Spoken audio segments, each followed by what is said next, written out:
free to introduce yourself, your role in education, where you're at, where you're from, and let us know if you have the book already. So go ahead. We see conversations starting in the chat, but please feel free to give yourself a shout out. Let us know where you're from, if you have the book already, because we are just so excited to welcome you to Becoming a Teacher Celebration and Book Launch. So we want to make sure we give you a little bit of time. I see Baltimore City Schools representing, Cleveland in the house, Bowie in the house. Welcome, welcome, welcome. Thank y'all so much for joining us on this Tuesday evening. So I am, and continue to do that as we get started. Oh, WVU representing. Continue to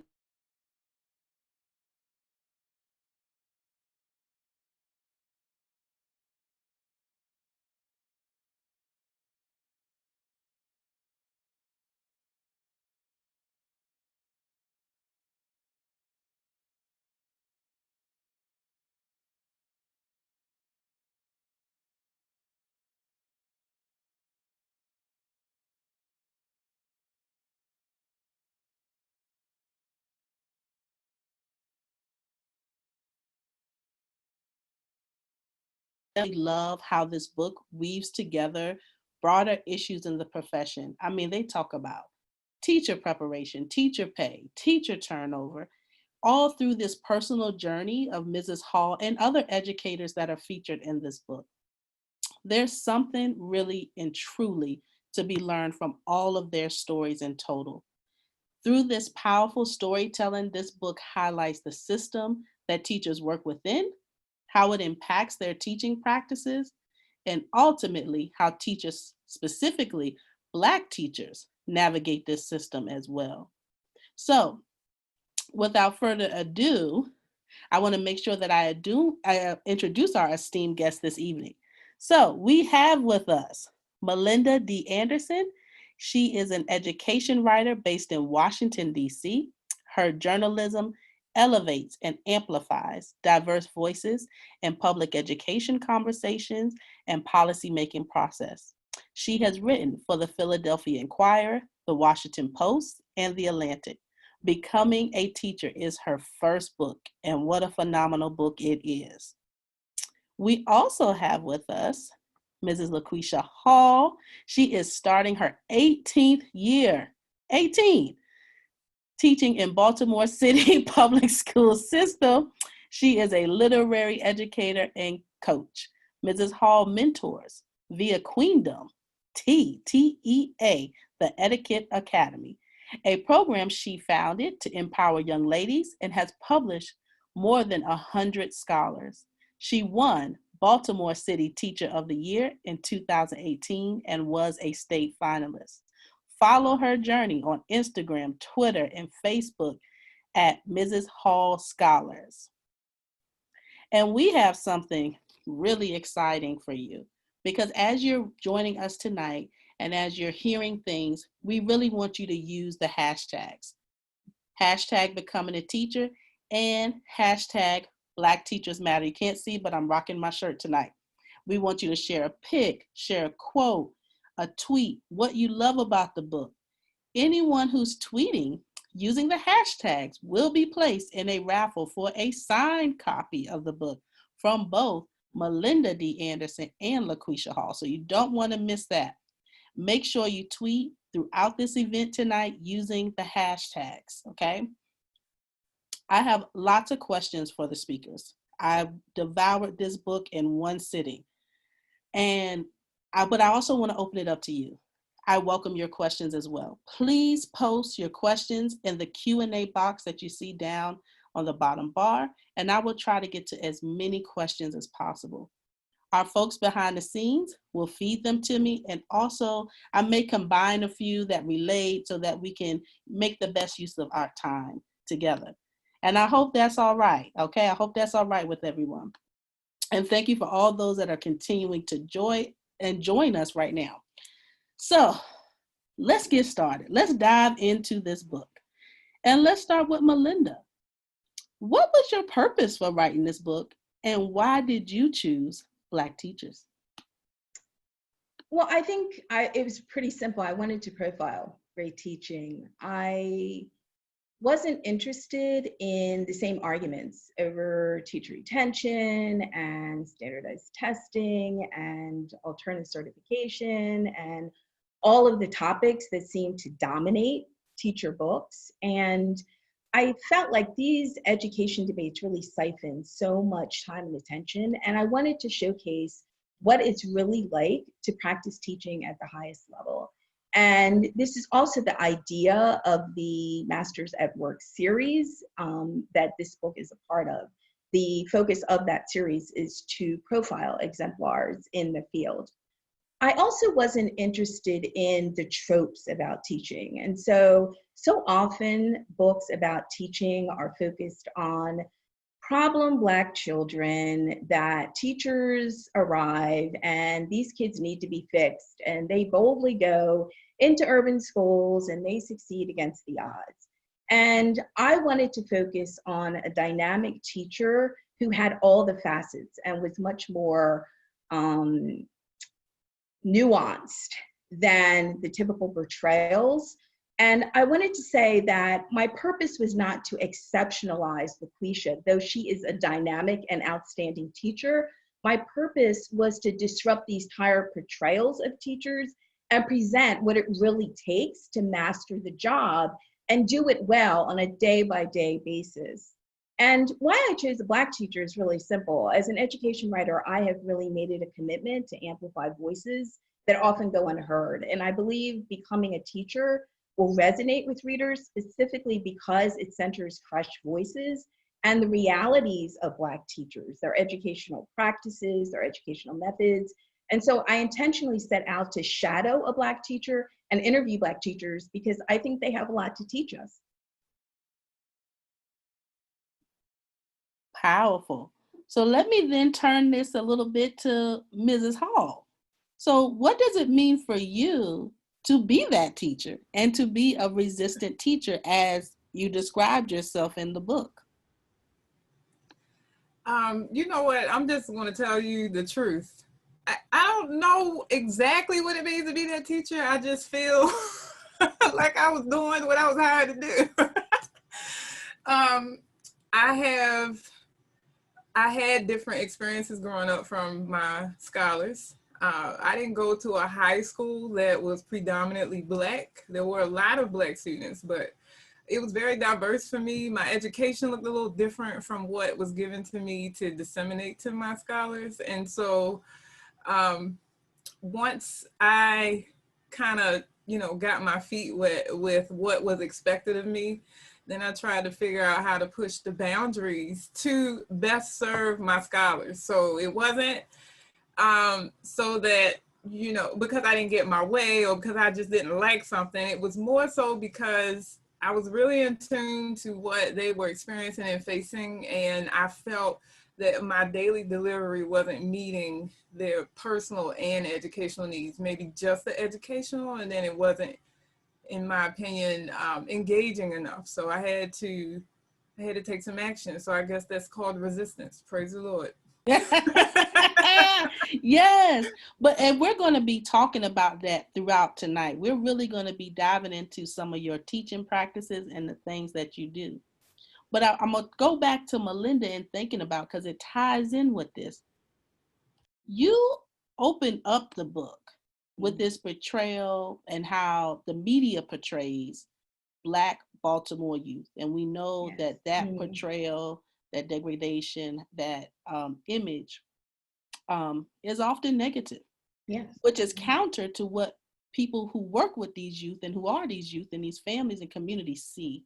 And so you specifically highlighted the work of Ms. Hall and explain your decision to do that, because in essence, you're highlighting Baltimore Black youth in a different light.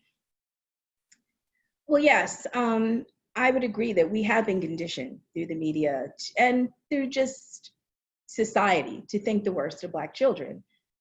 White children are boisterous and energetic.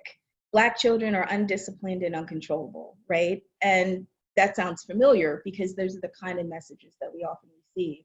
And I wanted to contrast those types of messages with LaQuisha's experience of Black youth in Baltimore, with how they're generally viewed by the public and represented in the media. And so I opened with an incident that occurred in Baltimore in May 2019 at the Inner Harbor, which is a major tourist attraction. And it was a warm evening, and hundreds of Black teens had gathered at the Inner Harbor.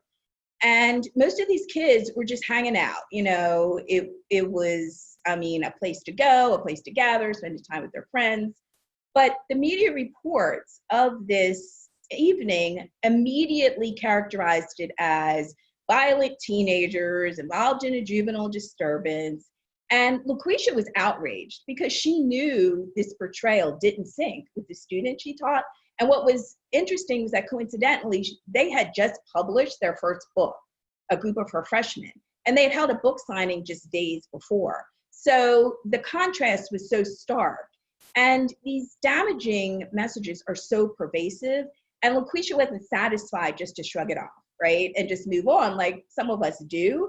She brought the incident into her classroom in a really powerful lesson on media literacy. And I continued to kind of thread the book with this theme around contrasting perceptions of Black youth and LaQuisha's experience of them, because to me, it illustrates how teaching Black children means seeing their Blackness, right? And it's not enough merely to teach them in a way that is pro forma in the way that we just teach children. You have to engage with them on a deeper level. And the reason for that is because their Blackness affects their experiences as people and as learners. And she identified that and used it very well in the classroom. And this ties into another point, because almost immediately after you tell that story, I promise y'all got to get the book. I can't don't give everything away. I can't give y'all Tiffany. too much. I can't give y'all too much. So I'm gonna just say something that emerged from me was the joy. Yes. There was so much joy in that classroom. And so I wanted to see first, LaQuisha, if you could talk about how you cultivate such a joyful environment. And then Melinda, you can back that up with what you saw. What did you witness? How did you see that joy and trust and love really in the classroom? So tell us how you do that.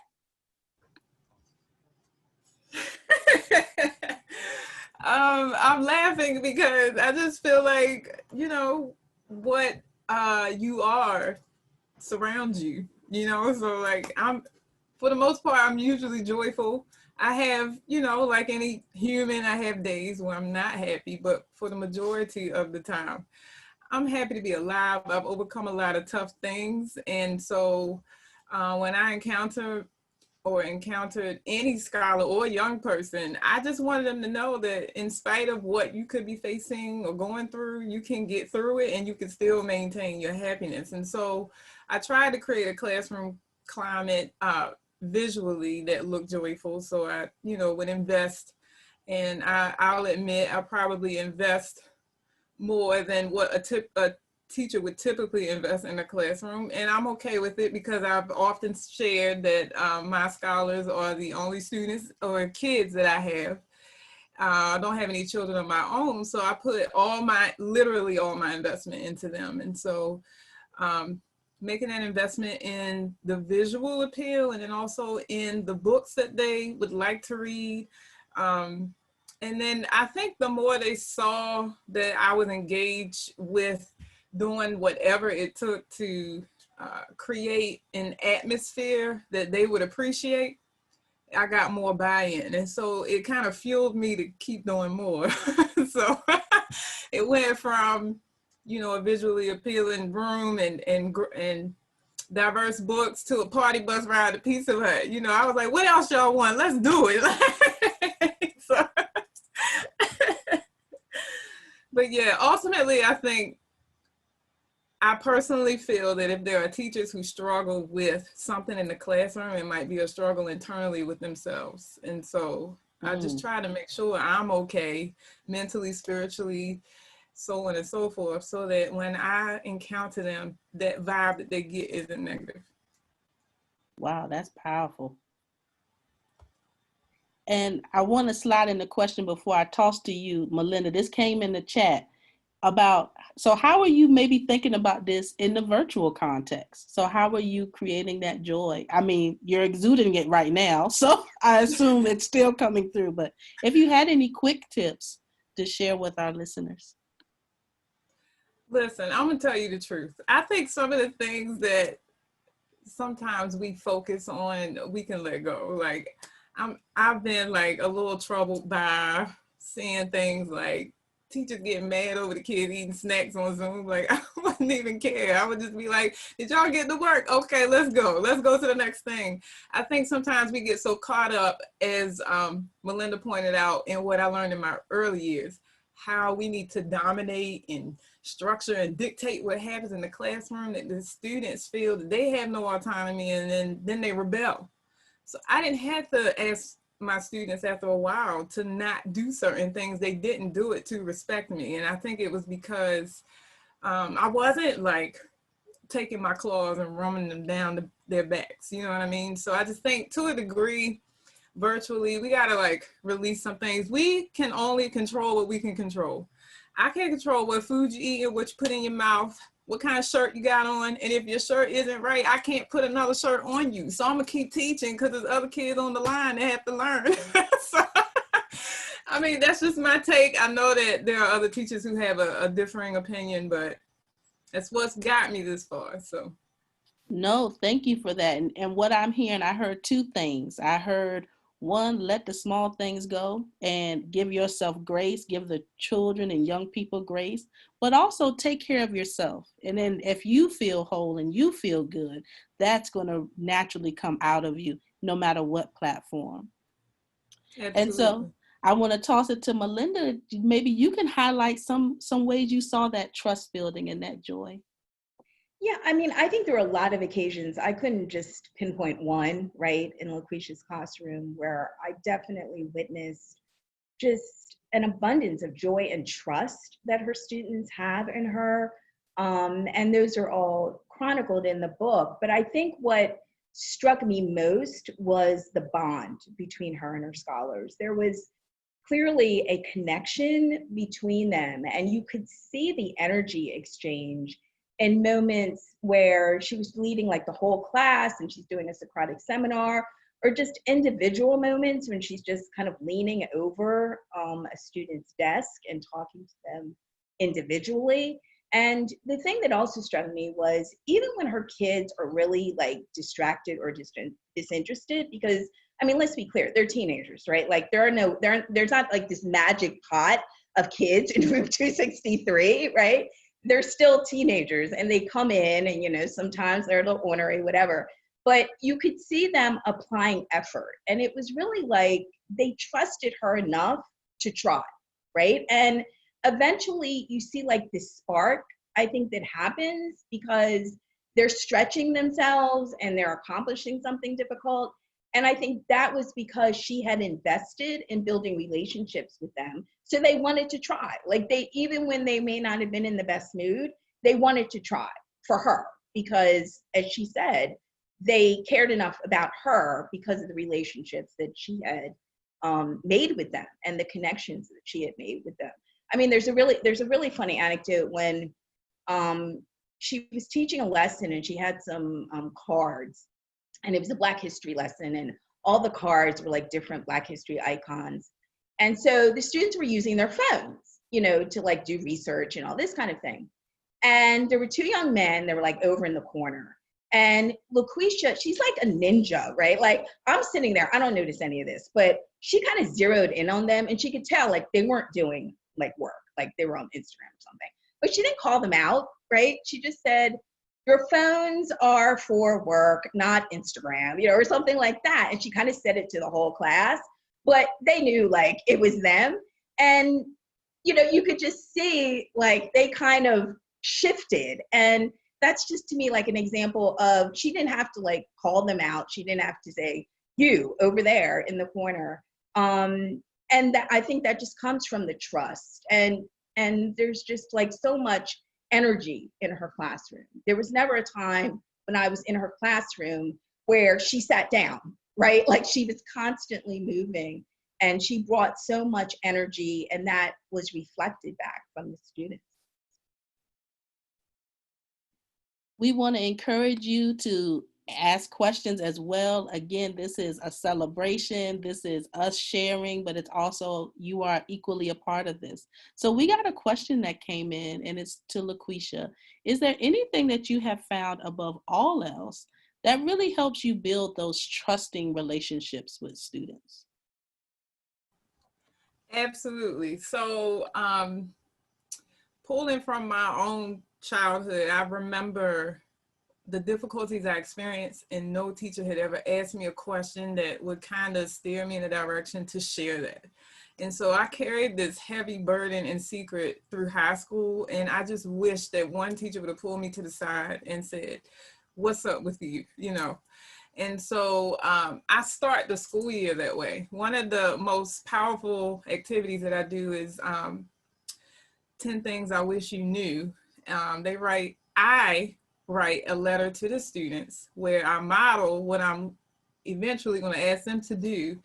But I share like 10 real things in my life that I've been challenged by and had to overcome, because one, I want them to know that just because I, look cute in class today, praise the Lord, it's first day of school, you know how we do. But just because I stand here and I appear polished doesn't mean that I haven't come from pain. And so, sometimes students see teachers as someone that's untouchable, unreachable. You can't understand what I'm going through because you're a teacher. That's how they think of us. So I try to bring myself down to where they are and let them know I've experienced similar things to you and overcome them. I also share some stories that I know most adults may not feel comfortable sharing with young people, but I share them because I want them to know that while I'm vulnerable with my story, I want you to also be vulnerable with yours so that I can get you some help if you need it. I don't ever want a child to be sitting in my class and be abused at home or anything like that and feel that they can't talk to me about that for whatever reason that they could have. And so what usually happens is when I read them my letter, I'll ask them in the end first. When I look up after reading, everybody's mouth is open. It's like so like piercingly quiet. I mean, they're just looking like, really? So I asked them, what was the most shocking thing that you heard from my list? And some of them, more often than not, will say, because I always say that I expect everybody in this class to pass. There's no reason why you should fail. And they're like, shocked that I expect everybody to pass. And so, or they might be shocked by the abuse that I share or something like that. And so what happens is they'll write their own letters to me, and the things that they reveal strike me and strike other teachers when I share it anonymously. And, but it's like an automatic, I know your story, so I can guide you differently than I would if I didn't know your story. Like I had a girl in my class who had lost one parent that year and the other parent the previous year. And she said, I'm just here. That's what she said in her letter. I'm just here because they make me come to school. So I had to treat her a little differently and guide her in a different way. And by the end of the year, I couldn't get the girl out of my room. So I think it's important that as teachers, as much as we have to take charge and dominate the classroom to a degree, we also have to be vulnerable alongside the kids, be a learner alongside the kids. We are students just like they are. And I call them scholars because I expect them to be lifelong learners. But what are we learning about them as scholars ourselves? So I think it's important to start the school year that way. Absolutely powerful, leading with that vulnerability, seeing not only them as human, but showing that you are human and that you are a person is beyond powerful. And getting a lot of love in the chat. Everybody's like, yes, yes, yes. Thank you, thank you, thank you. And you see the benefits, you reap the benefits of that. So let's pivot a little bit to talk about your preparation. So there's a much to be said that you come with a lot, right? You come with this background, you come with this heart, this spirit of how you know you want this environment to be different. So let's talk a little bit about your teacher training and your path to teaching. And what are your thoughts on how we can reimagine that? And I'm going to toss it to LaQuisha first, and then we'll talk to Melinda more about those broader barriers that are in place. So I came through a transitional program at Morgan State University. It was called Project Site Support, no longer in existence now. I was in the last cohort. But I had no idea what I was getting ready to walk into. And I'm from North Carolina. You can probably hear the little twang. We eat pie together. We speak and wave at everybody in the grocery store. Like, that was my my personality. When I came here to Baltimore, I wanted to go home. I felt like I was in the wrong place. So everybody was looking at me like I was crazy, because they were like, why is this girl smiling at me so hard, and why is she talking to me? So that transitional teacher program did not take into account what I needed to learn as far as adjusting to a new culture and climate. What I got from my courses at Morgan was the pedagogy of teaching, but I didn't get the how do you adjust to city life? how do you handle a kid cussing you all the way out? And you just as mad and probably want to, cuss them back out. Let's be real, we human. I didn't cuss, but you get so angry and inflamed. Where's the training for how to, successfully maneuver in those moments? I didn't receive this. I had to learn it all on the spot with Jesus. Praise the Lord. That's really what got me through. And I'll also share that I had to, after finishing my 2 years of coursework, I received my master's degree for free, but I also had to take the praxis exam. And I took it 4 times, I believe. When I tell you I was over that test, I felt like I was living, breathing, eating, and sleeping note cards and things that I needed to understand and know in order to pass that test. So I didn't feel that my introductory years of teaching were fun. I felt like it was, you spend your whole weekend writing a lesson plan, and then you spend the weeknight studying for this test, and then you go to work and you teach all day. Like, I forgot to go out with friends and call my family. Like, where y'all at? Like, it was like I didn't have a life those first 2 years. So I eventually passed it at the last moment when I would have had to, make some changes in my life. And I'm glad to still be here, but it was definitely challenging. That's a good segue to Melinda and thinking about some of the barriers, because a praxis test in no way captures all of what LaQuisha is doing, but could have kept her out of teaching. So can you talk a little bit about some of the barriers into the teaching profession?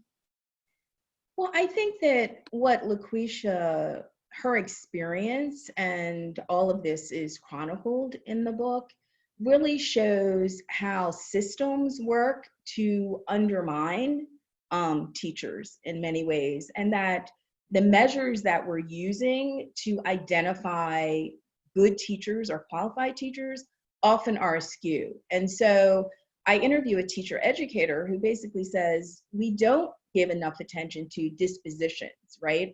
And what are the qualities you actually need coming into the classroom, particularly to work with Black children and children of other, racial and ethnic groups. And so I think that the barriers are also our impressions of certain programs. And so I spent a good amount of time in the book really kind of tracking LaQuisha's experience and her path into the classroom, and looking at the fact that she came through an alternative certification program. And for all of the shade and criticism that alternative certification programs receive, the fact is, it's not the route into the classroom that you bring, it's what support is there once you arrive. And as long as we have a system and a belief that, you're born to be a teacher and you come in and you just, walk in and you immediately know what to do, and you don't provide any support, and it's pretty much, sink or swim and, the survival of the fittest, you're going to continue to lose people, good people. And you almost lost a really good teacher in LaQuisha through praxis and some of those systemic barriers that kind of work in tandem to really undermine people coming into the profession. Thank you for that. I want to go to some questions that are coming through the chat and the QA function.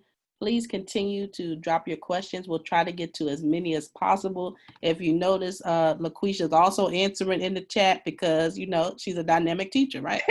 So some of you will get She knows how to multitask. She's getting that done, right? But this is a really meaty question I want to pose to you, LaQuisha. Can you tell us about some of the aha moments you had in your journey becoming a novice to master teacher? And what are some practices you've abandoned and left behind? And y'all got to get the book because they do go into that. But she's going to give you a little taste of that tonight. This being recorded, right? This is being recorded. Okay, let me pick one. No, seriously, one important aha moment for me was while data is important for us to drive our instruction and determine if our scholars have arrived where we were trying to take them, I also think that data does not always have to come from the sources that are always stated or important or the necessity or the essential. I completely abandoned tests in my classroom. I did, you know, when I started teaching, it was a common practice for me to give tests on Fridays because it just seemed like things that teachers do, right? Like I didn't know. And I didn't even have a reason for a test. I was just trying to create one. Like, okay, we're going to have let me see what you know, test on Friday, just cause I'm a teacher and you're a student. But I abandoned all that and found other ways to assess them. And when I tell you they shine and they thrive in those alternative ways, and it got to the point where, I don't know if this is good or bad, but they would tell other teachers in the school, you know, you need to test us the way Ms. Hall does, because she could still find out what we know without giving us these papers. You know, so they appreciated it essentially. And another aha moment I had was I can arrive at the same destination with a different book in literacy. And so what I found was some of the books that my scholars were not fully engaged in, when I replaced it with books that had characters that looked like them, issues that looked like what they experienced, they not only became interested in the book, but they became interested in the work. And so I was able to gather even more data than I would have if I would have trudged through, you know, what was mandated. So it was an aha moment. I'm not telling anyone on here to abandon the books and the curriculum, but somehow weave in the interests of your scholars so that you can get reasonable amount of data. Because sometimes that data that's required by the school district is limited because the kids only give you limited work. And that power of student choice, of student interest, of them seeing themselves in the text allows them to not only see themselves, but go beyond and imagine. You know, we don't want to take away that imagination from our young people in discovery that you cultivate in the class. So we had another question, and we can put this to both of you. Well, if I could just add something, oh, though, yeah, I sure. think it's really important too to add that LaQuisha also ran into some real resistance, right? So we go back to being a resistant teacher. The kind of teaching that she's doing was not embraced by, you know, department heads and administrators, and she almost had to be like a little bit subversive, right, in teaching this way. And so it kind of begs the question, why, right? If you're deciding that you want to give students more choice in what they read so that it's more meaningful to them, why do you have to teach outside the curriculum for that to happen? And there's a lot in the book, I think, that really is important for school leaders and for those that are really interested in what is happening in schools and why aren't students necessarily learning the way they should, and what's going on, to really point to why are we doing the things that we've always done. And if there is knowledge to be gained from teachers being able to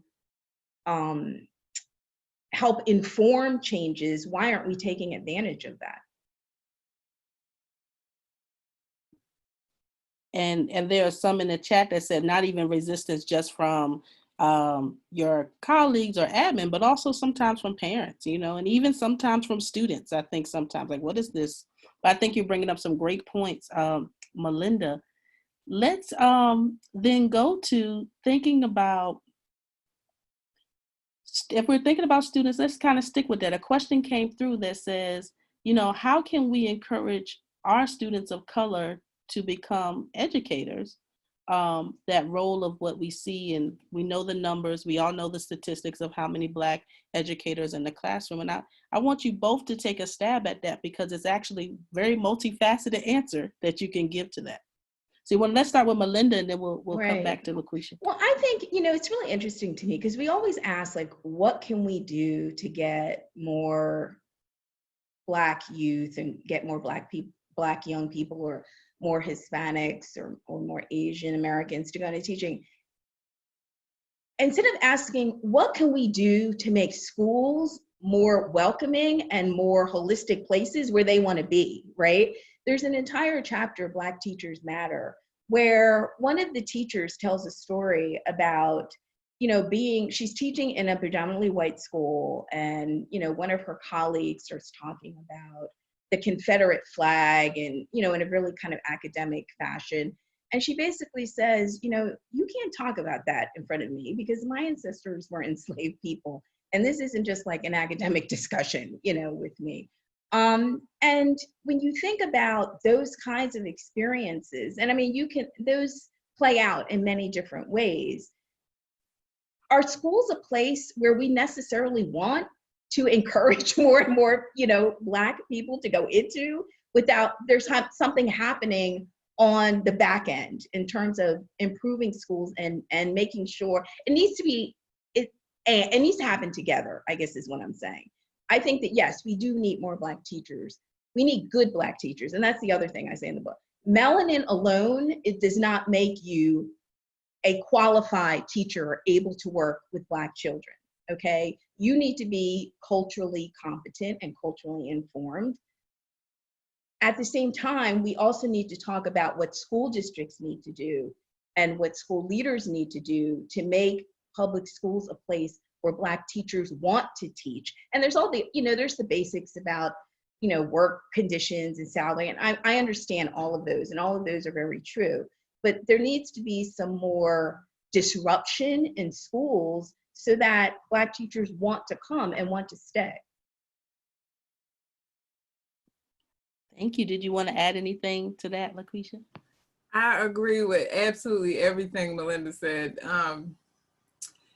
She basically summed it up. But one thing I do want to add that might sound a little bit off the road a bit is I have experienced or encountered communities of people of color, people who look like me, people in the community surrounding my school or in the Baltimore area. And the common conversations can sometimes sound like, these kids are bad. And then they go into a whole diatribe of why the kids are so bad.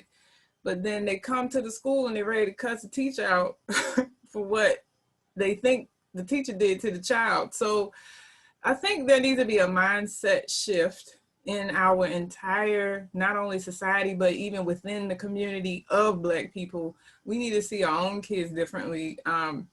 I think when we talk like that around our students, they kind of feel the role that they feel you expect of them. And then also, when you perpetuate that conversation and you continue it, it doesn't encourage the people that you're talking to who look like you to want to be around children. So if we are constantly also saying these kids are bad, I know it was somebody Black. You know, these are things that I hear. I know it was a Black kid. I know they from Baltimore, they from the West Side, they from the East Side. Like there's so many stereotypes on our kids that come from the adults that sway them from wanting to make, or even feeling like they could make a change or a shift in their lives. And this is why our classrooms become so powerful, and the work that we do there. And so let's talk about your community work then. Let's switch it to think about how you not only thought about your work within the classroom, but how you thought to extend it outside of your classroom and maybe highlight queendom. You were very clear. Yes.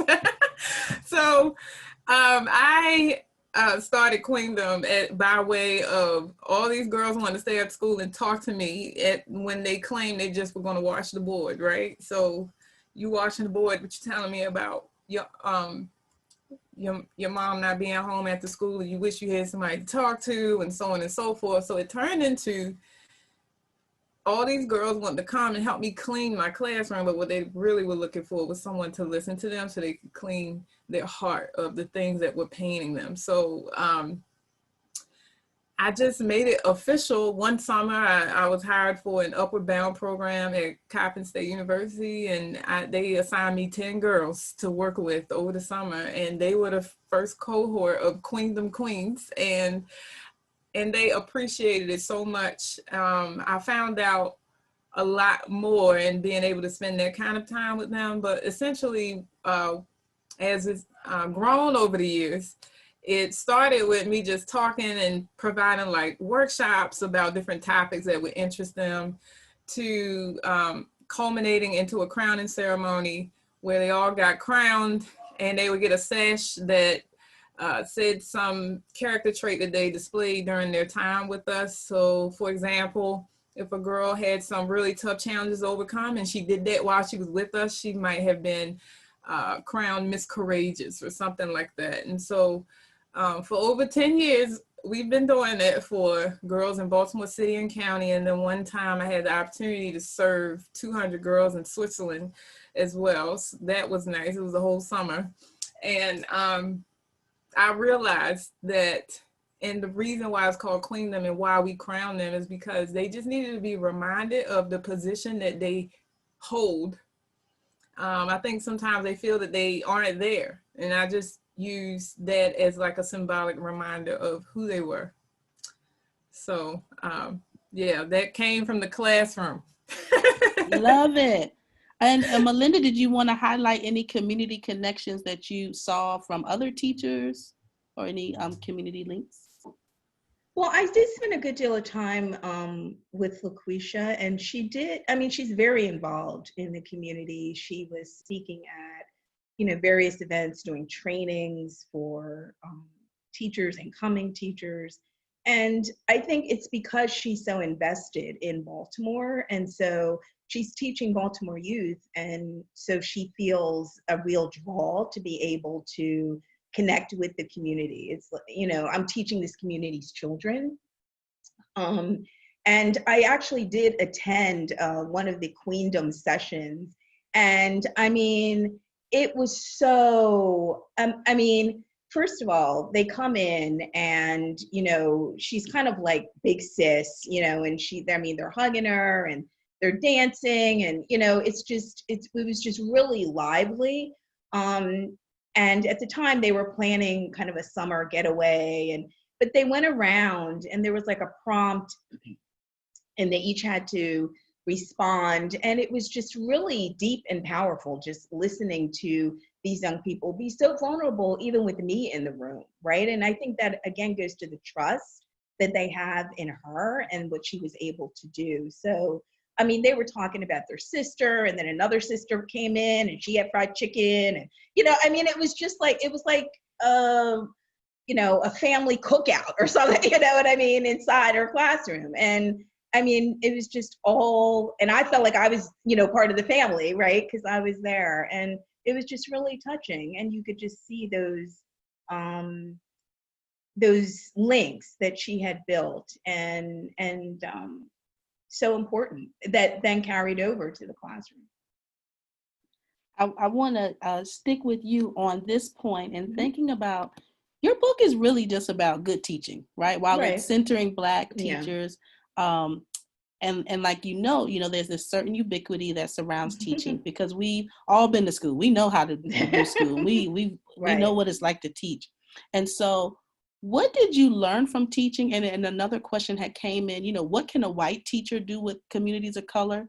And I think what your book offers is good teaching. And so can you Right. talk to us about what did you learn about teaching that you didn't know before writing this book? Yeah. Oh, sorry. Am I muted? No. Okay, sorry about that. I think that we romanticize teaching and excuse me. So I went into covering this story and I've spent a good amount of time in classrooms, and I always felt like when I was in the classroom, the teachers were like on their best behavior, right? Like everybody was orderly and, everything was flawless. And it was just really too perfect, for lack of a better word. And I think one of the things that I saw with LaQuisha is teaching is only a small part of what happens like in the lesson. LaQuisha was constantly adjusting and responding, as she was saying earlier, to students that were having different issues.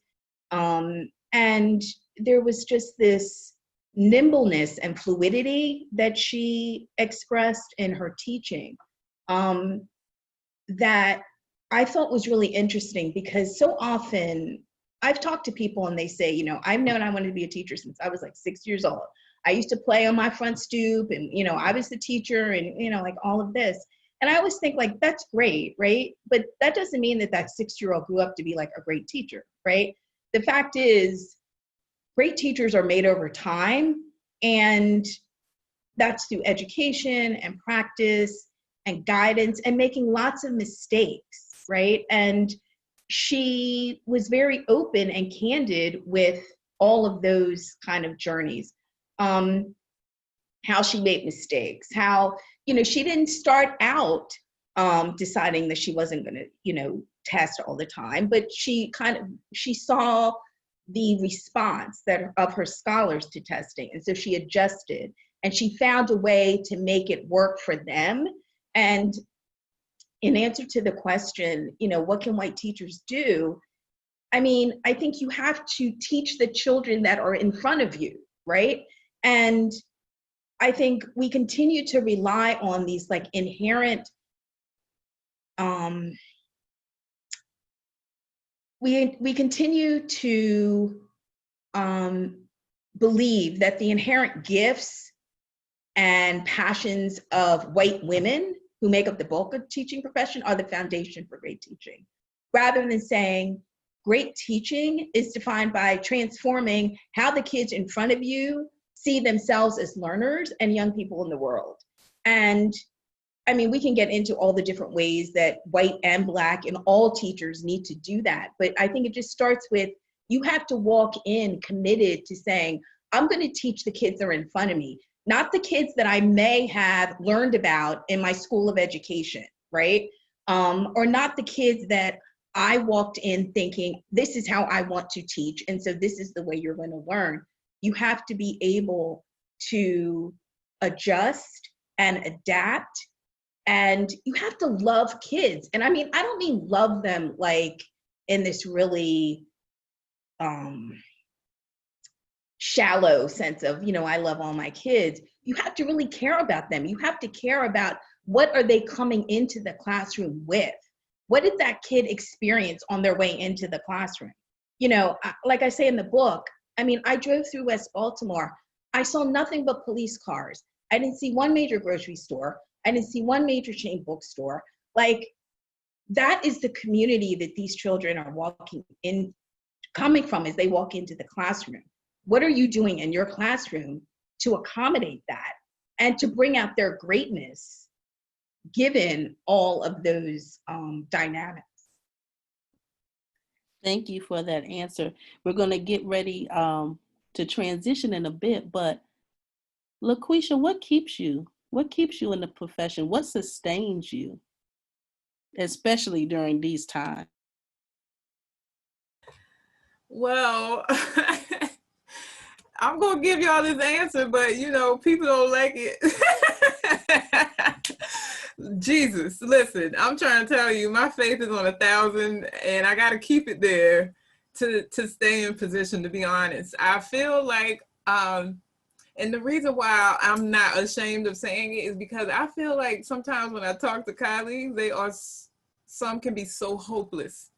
And I'm just like, where do you get your hope from? Like, I can't like give you some of mine. So faith is important to me, even if it isn't Jesus. Like, whatever your faith is, have faith in something, because if you have faith in something, you can have faith in your kids. I mean, nothing bothered me more than somebody coming and sitting down at one of my desks during my planning period to complain the whole time about what the kids couldn't do, wouldn't do.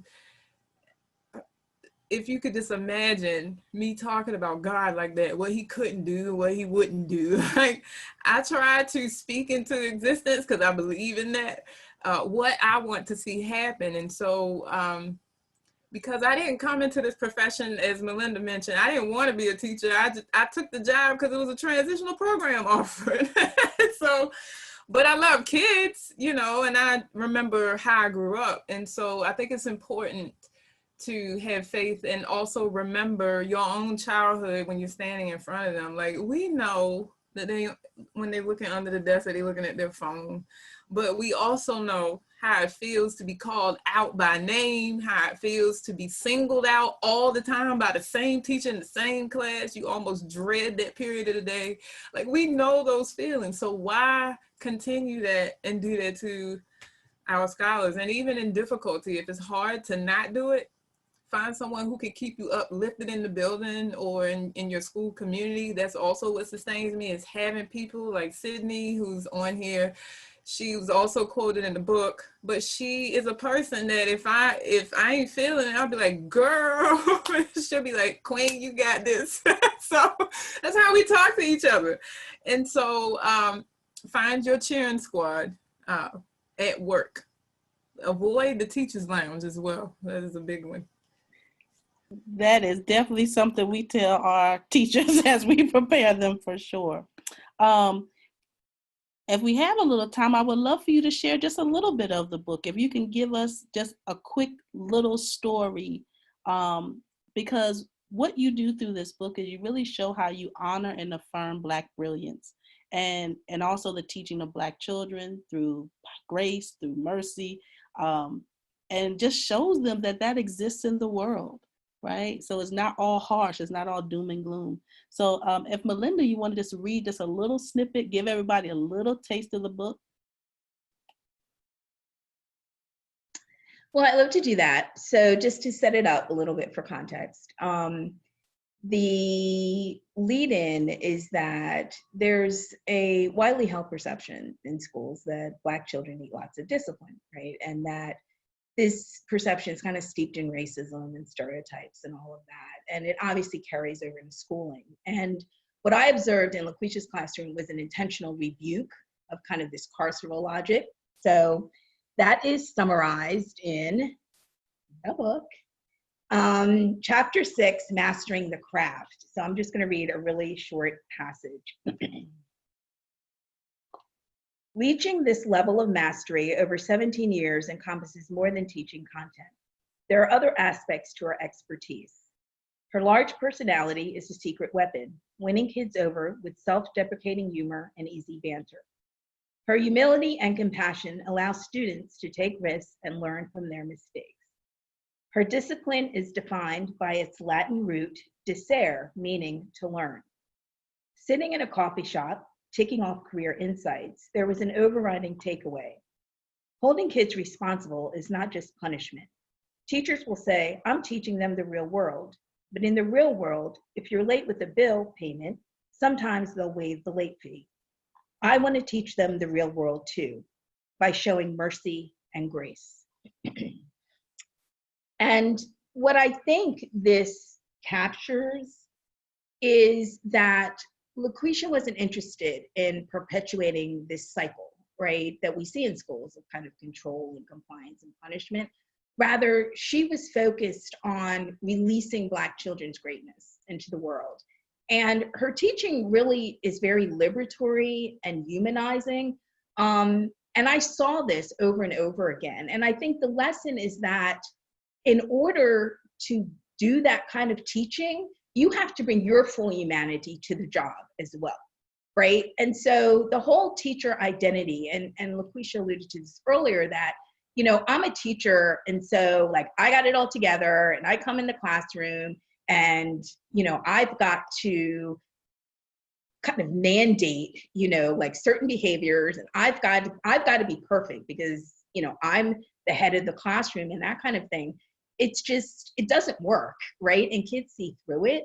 And her students responded to her in kind. She was bringing her full self, and they were able to bring their full selves. And the learning resulted from that, you know, synergy. Before we conclude, we want to give you both a chance to share why Black teachers matter and any closing remarks that you would like to make. So let's start with LaQuisha.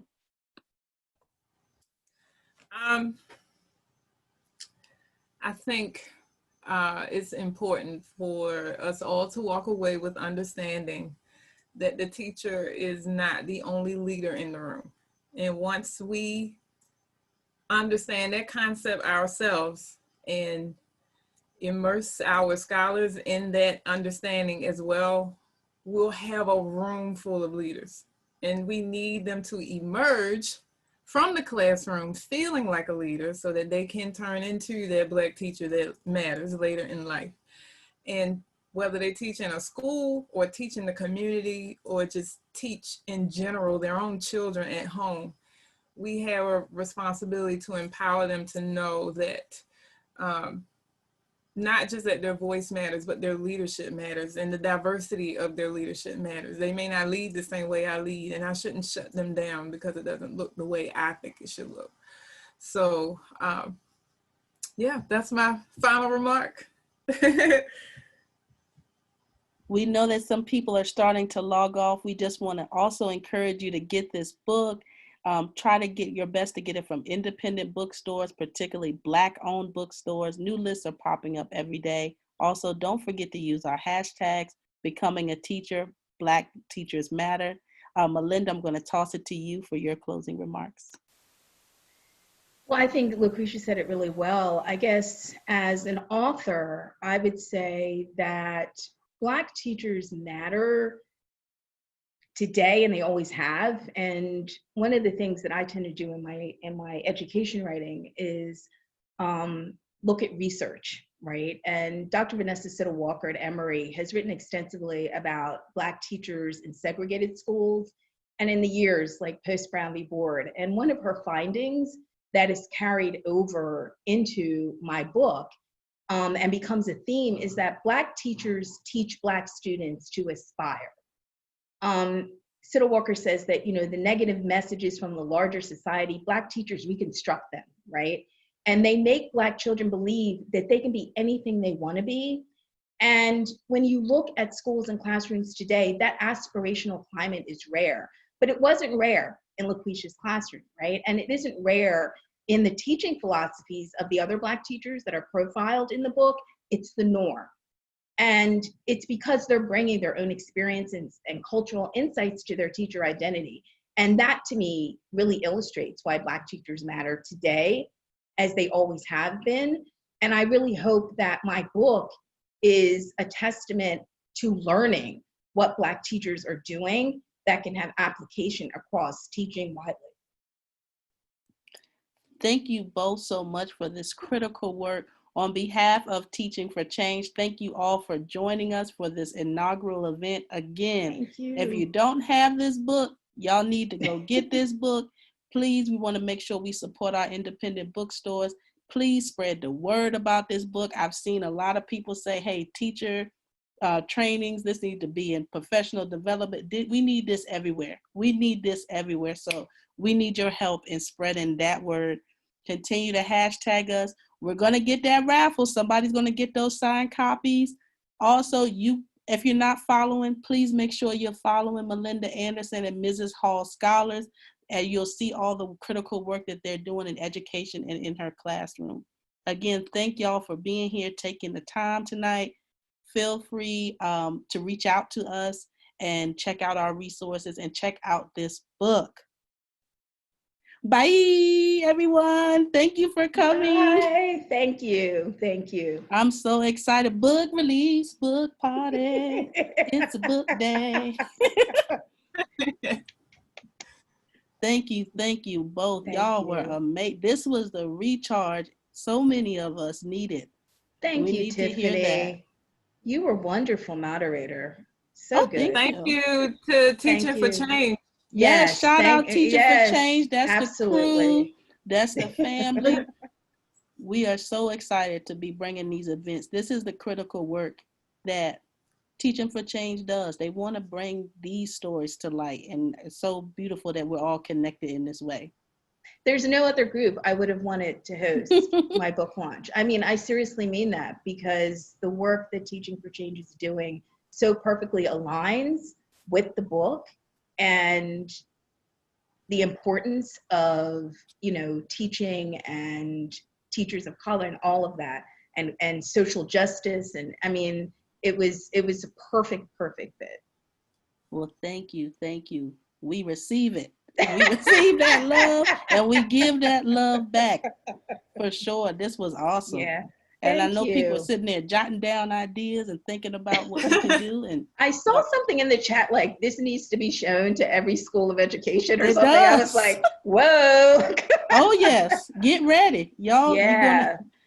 You're gonna get a lot of follows, and we're definitely going to be using this for sure. I know I am. So well, you said that you wanted to invite LaQuisha to address your students. Absolutely. That would be awesome. Absolutely, they need to hear it. Yeah, so for sure. You'll definitely be hearing from me, and I also open that up. If you want me to come talk to your students, I'm happy to come share my experiences. I do the same thing of being vulnerable day one of my trajectory from, you know. Where did you teach, Tiffany? I taught in Cesar Chavez and Washington, in D.C. and E.L. Haynes for 5 years. And then I taught okay. in Arlington Public Schools for 5 years at Kenmore Middle School. Oh, wow. Okay. And so then you went back to get your doctorate, and then I was doing it at the same time. So I was getting my PhD about 5 years into teaching, and I would have study hours with students, and we office hours, we would study together. And it was my PhD is in multicultural, multilingual education. So I'm really interested in racial, social justice, and how teachers are doing this work and young people are doing this work. So it was a, like you said, bringing all myself to the classroom. You have to, right? And I really think like it's the vulnerability of and being willing to make mistakes, and being willing to like and let them see you make mistakes. Say sorry. Like exactly. Got that wrong. Just something simple like, or I was wrong. I was wrong. Like, oh, you're right. I was wrong. Like how, refreshing is that, right? Just in the classroom for a teacher to admit, oh yeah, you're right, I made a mistake, as opposed to like trying to double step and trying to make it seem like, oh no, that wasn't me, no, it's you, or oh, it has other interpretations, or something. It's just, none of us are perfect, and including teaching. So absolutely. I see you in there. Si se puede. But again, thank you all for coming. Of course. This has just been awesome. Thank you so much. I know everyone's like, we're hanging on. We don't want this to end. We thought, well, it's going to be like an evening. Maybe we just keep it 1 hour. People exactly. People are going to want to sign off. But they said this is the after party, right? Don't worry. We'll make sure that this is available and you'll be able to catch up with this. I know we need to get back together, y'all. When COVID is done, we're going to have to get together. Yeah, look forward to that. Yeah. So again, thank you all for coming, and And we're going to sign off now so that Alrighty. you all can do what you do. And we're going to Have a figure good out when the night. after party is. Right. We're going to have that when COVID is done. We're going to figure When out the COVID after is party. done. Absolutely. Thank you Alrighty. all. Have a Thank great you all night. for coming. Thank Have you. a great night, everyone. Thank you, everyone. Take care.